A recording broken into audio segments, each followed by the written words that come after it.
Bugün bu yaraşıqlı avtomobili GS Ion i60'ı test edəcəm. Artıq bir gündür ki, avtomobil məndədir. Bütün funksiyonallıqlarla tanışam. İndi onları sizə göstərəcəm.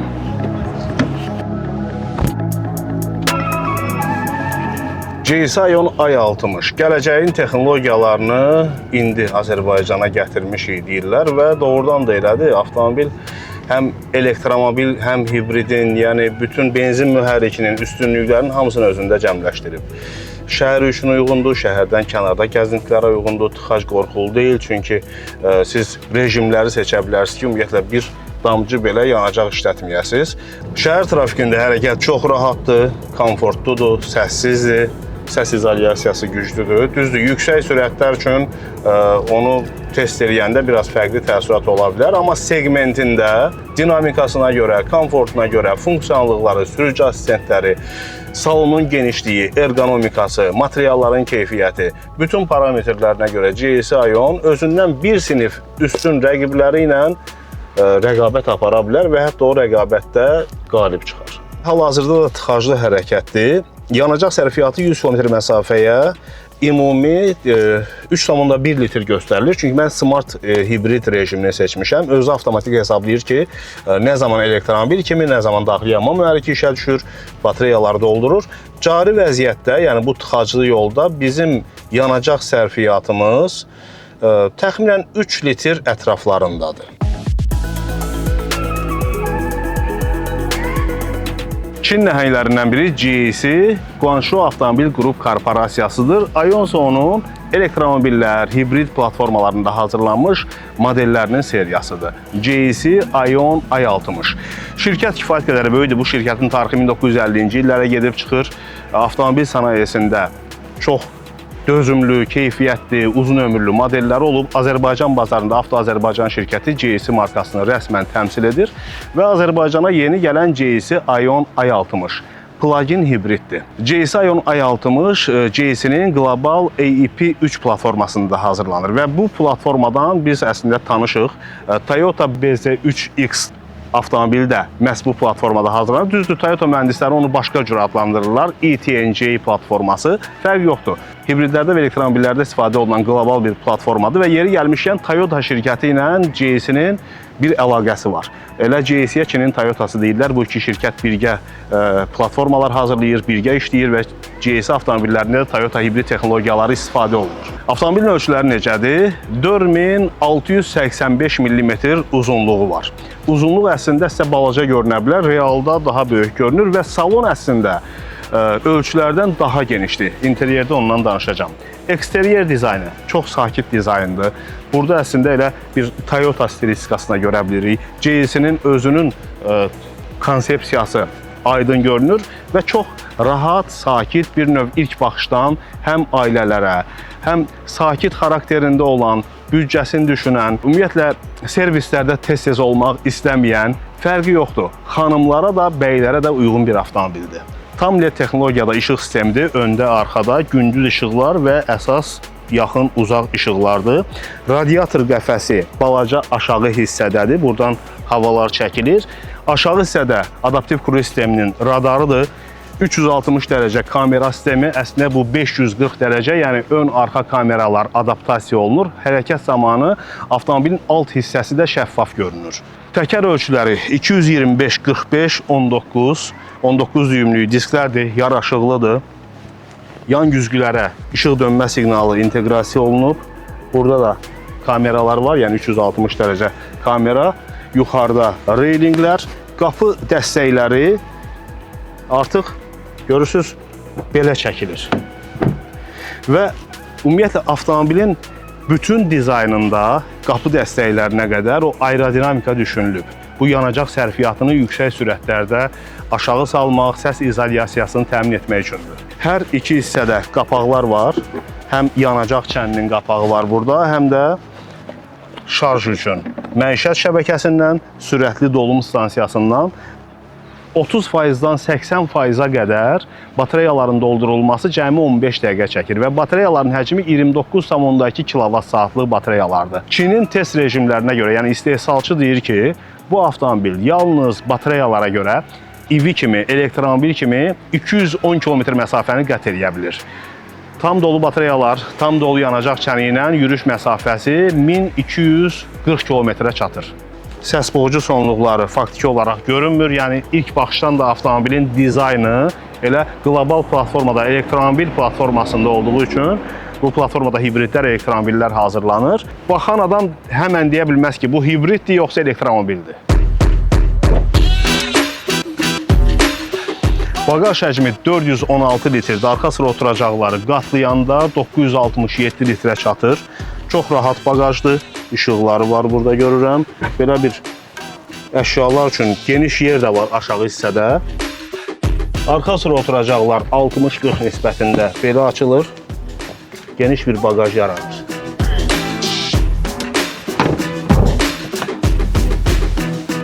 REV texnologiyası, yəni Range Extended Electric Vehicle, yürüyüşü artırılmış elektromobil kimi bunu tərcümə edirlər.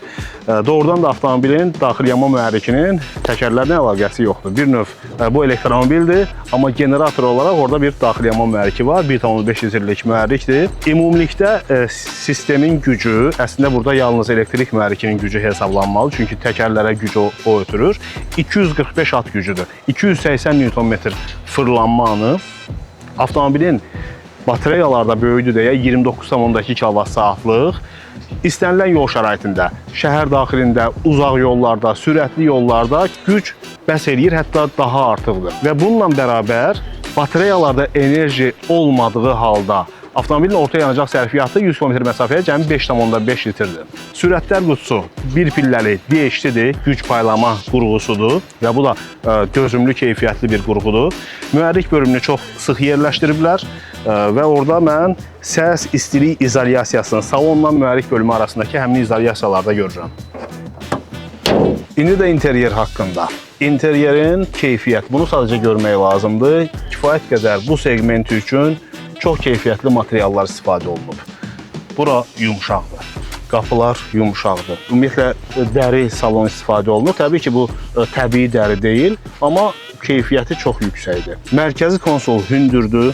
Burada wireless şarj funksiyası var. Telefonu atanda hətta onun wireless şarj, sürətli şarj zamanı telefonlar qızır. O qızmanın qabağını almaq üçün burada havalanma sistemi də var. İki telefon rahat yerləşir, əşyalar qoymaq üçün yer, stəkan altlıqları.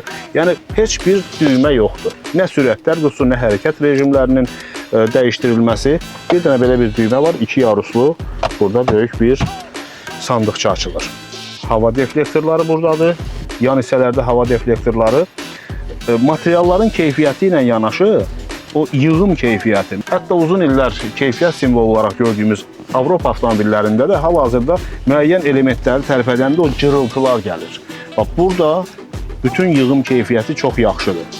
Çox kipdir maşın. Oturacaqlar rahatdır, ergonomikasına söz ola bilməz. Çox sakit maşındır. Baxmayaraq ki, qəfil sürətlənmə mümkündür, elektrik mühərrikidir. Ön təkərlər hərəkətə gəlir yeri gəlmişkən. Sükan üzərində də düymələr minimumdur. Joystickləri var və buradakı düymələrlə həm bord sisteminin, həm əsas monitoru idarə etmək olar. 8,8 düymlük burada cihazlar panelidir. 15 düymə yaxın, 14,6 düymlük böyük bir monitordur və bütün funksiyonallıqlar bu monitorda cəmləşir. Güzgülərin işığı var. Tam panoramik tavandır. Salon ergonomikdir, rahatdır, hündür konsol əlləri rahat yerləşdirməyə imkan verir, genişdir, sərnişin də bura rahat dirsəklənə bilər.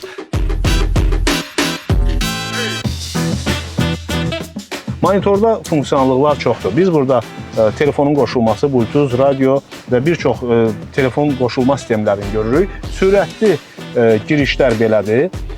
Hərəkət rejimlərini burada seçmək olar. Məsələn, komfort rejimi var hal-hazırda. Daha sonra sport rejim, eko rejim, belə 3 hərəkət rejimi. Amma bu 3 hərəkət rejimi hələ bitmir. Bütün şüşələrin tənzimlənməsi, pəncərələrin tənzimlənməsi, işıq tənzimlənmələri, bagaj qapısının açılması, hamısı buradadır. Klimat sisteminə belə sürətli qoşulma var. Geniş tənzimləmələri ilə birlikdə və çox rahatdır. Çox sürətli işləyir və yeri gəlmişən monitor 128 GB yaddaşı, 12 GB-lıq operativ yaddaşı var. Ona görə heç bir donmalar yoxdur. Oturacaqların, ön oturacaqların isidilməsi, soyudulması, sükanın isidilməsi, hətta smart rejimə qoya bilərsiniz ki, özü avtomatik iqlimə uyğun istiliyi tənzimləsin. Masaj var imiş. Ön oturacaqların ikisinin də masaj funksiyası var sərnişin üçün də. Onun rejimlərini dəyişdirmək olar. İndi masajı qoşmuşam. Görürsünüz nə qədər fərqli masaj rejimləri var. Oturacaqların yaddaş paketi, ön oturacaqlar görürsünüz ki, hər birinin 3 yaddaş paketi var. Kameralar 360 dərəcə və hətta 540 dərəcə hərəkət zamanı siz onu avtomobilin alt hissəsini şəffaf görəcəksiniz. Bucaqları dəyişdirmək olar, hansı istiqamətdə istəsəz. Burada isə avtomobillə bağlı əsas tənzimləmələrdir. Məsələn, bagaj qapısının açılması, panoramik örtüyün çəkilməsi, güzgülərin tənzimlənməsi buradadır. Əl altında burada heç nə qoymayıblar. Yəni minimalizmdir. Tənzimləmələr çox genişdir. İşıqların, ön işıqların vəziyyətinin dəyişdirilməsi, avtomatik rejimə qoyursunuz. Yəni artıq işıqlara dəymək lazım deyil. Hava qaralan kimi özü avtomatik yanır. Zaten avtomobil hərəkət edərkən bütün gündüz işıqları yanır və avtomatik rejimdə hava rejimi tunelə girəndə özü avtomatik işıqları yandıracaq. Sürüş, komfort, sport, eko rejimlər, enerji geri qaytarma, yəni rekuperasiya, standart, strong, smart seçilə bilər. Ən yaxşı mən düşünürəm ki, burada smart rejimin seçilməsidir. Standart da seçə bilərsiniz. Strong rejimdə rekuperasiya seçiləndə isə sürücü qaz pedalından ayağını götürən kimi daha sürətli yavaşıma baş verir. Sükan idarəetməsi, komfort, sport, yəni sükanın elektrik gücləndiricisinin tənzimlənməsi, əyləc pedalına standart və yaxud da sport reaksiyalar seçə bilərsiniz. Enerjinin istifadəsi yenə ən yaxşı mənə görə düşünürəm ki, smart rejimdə avtomobil özü hesablayır ki, enerjini necə sərf edəsin. Hibrid rejimi, yəni daxiliyyə mühərrikini nə zaman qoşsun, batareyalardan nə zaman istifadə edəsiniz. Siz EV prioritet olaraq seçə bilərsiniz, yəni daha çox batareya hesabına. Bu zaman yanacaq sərfiyyatı minimuma düşəcək və yaxud da yanacağı prioritet götürə bilərsiniz. Ola bilər ki, batareyalarda enerji azdır. Sürücü asistentləri, aktiv safety sistemləri. Burada qarşıda gedən avtomobillə məsafənin saxlanması, həm əyləc verilməsi, yəni həm xəbərdarlıq, həm də avtomatik ekstremal əyləcin verilməsi var. Onun hissiyatının 3 rejimdə seçilməsi var, aşağı, orta və yuxarı rejimlərdə seçilməsi. Sürət limitlərini seçə bilərsiniz və s. Zolaqda saxlama sistemləri var. Bütün bunlar təhlükəsizliyi ilə bağlı sistemlərdir. 360 dərəcə trayektoriyanın seçilməsi, panoram kameralar necə işləyir. Tənzimləmələr genişdir, bir neçəsinə də baxaq. Displey parlaqlığı, rəngi, qoşulma imkanları, Bluetooth-la mobil network yarada bilərsiniz avtomobilin daxilində.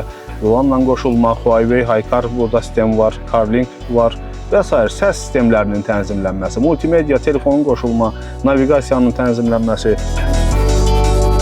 Sürətli müdaxilələrdə belə bir maraqlı funksiya da var. Mikrofon free. Biz artıq arxa fonda minusu musiqini qoşub karaoke oxuya bilərik.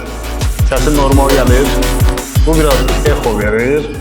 Əks sədanı söndürmək də olar, çünki fərqli başqa rejimlər var.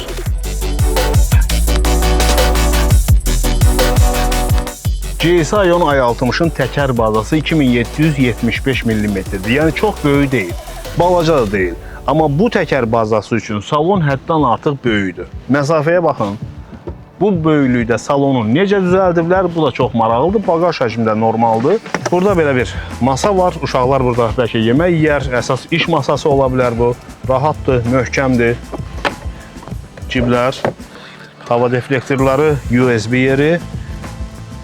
Döşəmə tamamilə düzdür. Heç bir qabarıqlıq yoxdur. Tam panoramik tavan arxa sərnişinlər üçün daha maraqlıdır. Çünki bura daha aydın görünür. Stəkan yerləri, dirsək altı var burada. Belə. Bir də oturacaqlar bunun genişliyi ilə bərabər onun çiyini tənzimlənir. Baxın, nə qədər məsafədə bu çiyin tənzimlənməsi var və belə bir rahat vəziyyət yaranır.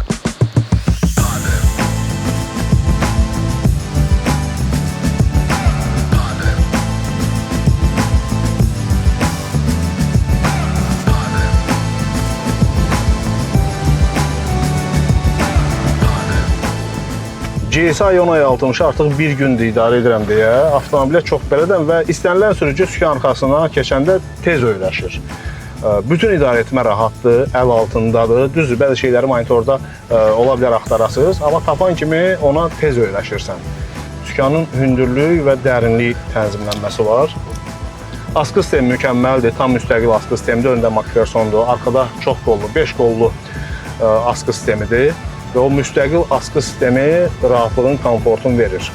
Aşağı sürətlərdə dönmə siqnalını haraba görürsünüz, avtomobilin alt hissəsini də şəffaf göstərir və dönmə işığı hansı istiqamətə vurulubsa, əsasən o istiqamət prioritet götürülür. Kuru sisteminin qoşulması. Məsələn, sükanda kuru sistemini qoşmaq üçün düymələr, burada ringlər yoxdur. Necə? Çox sadə. GS bunu avtomobillərində istifadə edir. Sürətlər qutusunun dəstəyi hal-hazırda aydın ki, D rejimindədir və bunu bir dəfə də aşağı vurandan sonra avtomatik o hansı sürətsə onu kruiz olaraq götürür. Ayağımı qazdan tormozdan götürmüşəm, qabaqda maşın var, sürəti azaldım. Hansı ki, mən sürət təxminən 50 km/saatda kruizi tutmuşam, yol nişanını görüb 60 sürətini ora çıxarıb. Yəni deyir ki, bax 60 xəbərdarlığı sən 60 ilə getməlisən, kruiz sistemi 53-dədir. Qabaqdakı maşınla özü məsafəni saxlayacaq, tam dayanırsa dayanacaq, hərəkətə başlayırsa özü hərəkətini artıracaq. Yəni sistem çox rahat anlaşılan alqoritmlə işləyir. Maşın qabaqdan çəkildi, indi özü sürətini artırır. Hal-hazırda yanacaq sərfiyyatı. Deməli, 3,8 litr cari vəziyyətdə 100 km məsafəyə yanacaq işlədilir. Mən orada smart rejimi seçmişəm, amma yanacaq heç istifadə eləməyib də batareyalardan istifadə eləmək olar. Avtomobilin yol zolaqlarını görən kameralar, sensorlar buradadır və siz şəhərdən kənar, yəni trafikdən kənar hərəkət edəcəksiniz. Sürətli yol, daha sonra təbiətə, eniş, yoxuşlar, dağlıq ərazilər. Onun üçün də sistemlər var, aktiv sistemlərdir. Enişdə, yoxuşda yardımcı sistemlər var. Yəni elektronika və sürücü assistentləri baxımından tam təchizatlı maşındır. Kör zonalar minimum səviyyədədir.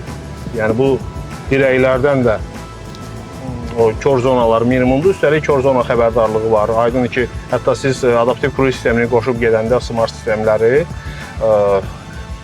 başqa maşınları da görür, piyadaları da görür və onu buradan displeydən görmək mümkündür. Baxın, orada zolaqları, yanda olan avtomobilləri, hətta piyadaları, belə orada adamlar var.